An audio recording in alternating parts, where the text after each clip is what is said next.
muslimat yang dikasihi Allah Subhanahu wa taala. Jadi berbetulan pula sekarang ini orang tengah bersiap untuk Maulid Nabi sallallahu alaihi wasallam. Jadi surah yang kita baca pula adalah surah yang diturunkan di Makkah yang menceritakan bagaimana perjalanan dakwah Nabi sallallahu alaihi wasallam. Jadi kenal sekarang ini kena semangat dan sanggup maklum ni kenal sangat dengan surah Yasin. Hari itu kita telah baca sehingga Allah Subhanahu wa taala memberitahu kepada kita, dan sebenarnya ia adalah sesuatu yang Allah minta Nabi beritahu kepada orang Mekah. Satu cerita tentang umat yang dahulu yang diutuskan kepada mereka nabi-nabi, tetapi mereka telah mendustainya. Maka Allah mulakan kisah ini dengan wadrib lahum mathalan ashabal qaryati idh ja'ahal mursalun. Allah sebut dengan wadrib lahum, idrib, yaitu jadikanlah wahai Muhammad kisah ini sebagai suatu kisah yang sepatutnya mereka mengambil contoh daripadanya. Wadrib lahum mathalan ashabal qaryati idh ja'ahal mursalun. Jadi orang Mekah begitu kuat menentang Nabi sallallahu alaihi wasallam, dan Nabi pula dalam keadaan yang sangat lemah pada waktu itu. Maka Allah minta Nabi bacakan kisah ini kepada orang Mekah. Wadrib lahum mathalan ashabal qaryati idh ja'ahal mursalun. Ceritakanlah Muhammad kepada mereka kisah ini supaya ia menjadi contoh kepada mereka. Ya Allah sebut. Jadi tuan-tuan hadirin dikasihi Allah SWT, di dalam Quran terdapat kisah, sehingga ada surah yang Allah panggil dengan qasas, yaitu himpunan kisah-kisah. Orang Melayu panggil kisah dia kisah. Maka apakah tujuan kisah di dalam Al-Quran Al-Karim? Hal itu kita telah sebut sedikit. Dia bukan bertujuan untuk mencerita maklumat sejarah. Sebab tu kalau kita tengok cerita dalam Quran, dia tak ada tarikh. Dia tidak ada tempat kadang-kadang, dan dia tidak ada nama. Waktu ada nama tak ada. Macam kisah yang kita baca, wadrib lahum mathalan ashabal qaryati idh ja'ahal mursalun. Ceritakanlah kepada mereka kisah penduduk suatu negeri ketika Allah mengutuskan kepada mereka Nabi. Mana tak tahu, siapa nama Nabi pun tak tahu, bila benda ini berlaku pun tak tahu, tapi telah berlaku kerana dia khabar daripada Allah Subhanahu wa ta'ala. Cerita ini benar, wajib kita yakin. Maka tujuan Allah bagi kisah yang sebegini, tujuannya ialah supaya diambil pengajaran. Quran kadang-kadang yang menceritakan kisah lepas, maka tujuannya diambil pengajaran.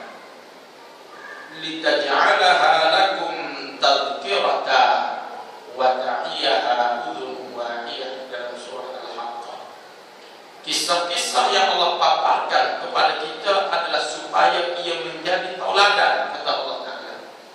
Diambil pengajaran, maka ia akan mengetuk telinga orang yang ingin mendengar. Sebab agama tak mendengar. Batu orang yang dengar kisah Quran dia keluar kerana dia sedang mendengar suatu peringatan daripada Allah Subhanahu wa ta'ala.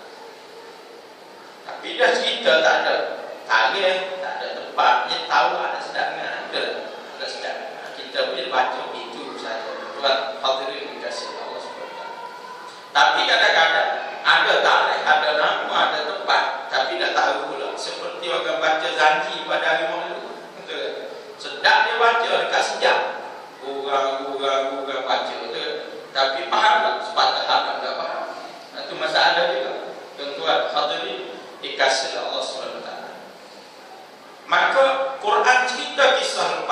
diambil pengajaran. Kadang-kadang Quran juga menceritakan kisah di masa akan datang. Tak berlaku lagi, tapi akan berlaku. Allah telah cerita kisah tersebut. Seumpama kita baca ayat, idza zulzilatil ardu zilzalaha wa akhrajatil ardu athqalaha wa qala al insanu ma laha yawma idzin tuhaddithu akhbaraha bi anna rabbaka awha laha yawma idzin yasdurun nasu ashtatan liyuraw a'malahum. Ini kisah Allah cerita bagaimana kejadian kiamat. Mengapa Allah cerita dah peristiwa sedangkan tak berlaku lagi? Supaya kita membuat persiapan. Kerana Allah dia bercerita sesuatu yang ada di dalam perancangannya. Itulah yang akan terjadi suatu masa akan datang. Maka buatlah persiapan sebab kiamat ni berat. Idza zulzilatil ardu zilzalaha. Apabila bumi ini digoncang dengan sekuat-kuat goncangan, wa akhrajatil ardu athqalaha, sehingga ia menghambur keluar api isi-isi perut dia. Tiba-tiba manusia ada erti tanya, wa qala al insanu ma laha. Apa benda ni? Dia tak perasan, dia tak tahu. Itulah hari yang membinasakan. Jangan sampai kita lah yang terlibat pada hari tersebut, yang terpinga-pinga tak tahu apa, kerana dilalaikan oleh dunia. Itu tujuan Allah cerita. Jadi tuan-tuan hadirin dikasihi Allah SWT. Maka di sebalik cerita-cerita ini pula ada perkara lain lagi. Antaranya yang tersirat daripada cerita ini ialah tarhib, iaitu suatu amaran dan ancaman daripada Allah Subhanahu wa ta'ala. Kisah-kisah yang kita baca kadang-kadang yang ancaman daripada Allah Subhanahu wa ta'ala. Maka bila dengan ancaman Allah kita mesti takut, tapi kita tak berasa takut. Kan kita baca suatu kenyataan mesti ada reaksi. Tiba-tiba mari masjid ada ketah putih orang tepek di cermin tu ada tulisan pada 27 Disember bekalan air akan terputus di sekitar kawasan ini lebih kurang 3 hari. Apa tindakan kita bila baca itu? Mesti ada reaksi tu ya. Mesti ada reaksi. Ada orang yang tu telefon siapa betul tak kita. Ada orang telefon jumpa dalam pihak masjid, siapa tepek ni? Dia akan jadi tindakan. Tapi mengapa bila kita baca Quran, kita jumpa statement-statement penting dia ni, tak ada reaksi. Boleh? Tak ada reaksi. Tuan-tuan hadirin dikasihi Allah, tak ada reaksi ini adalah kerana kita tidak mencuba untuk memahami Quran. Maka ayat-ayat yang sedang kita baca sebenarnya adalah amaran daripada Allah SWT. Ini bukan sekadar cerita, bukan sekadar pengajaran. Kat mana faham dia? Ujung cerita.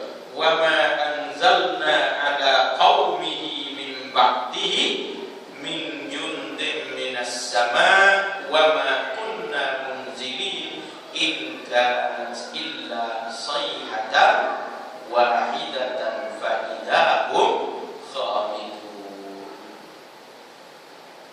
Ayat ini mencemaskan kita sebenarnya. Orang Mekah dia jadi semakin marah kepada Nabi SAW bila dia dengar Nabi baca ayat. Maka kita sepatutnya juga memberi kesan bila kita baca ayat ini. Oleh kerana kita beriman, maka kita kena bersegera kembali kepada Allah di atas kesilapan-kesilapan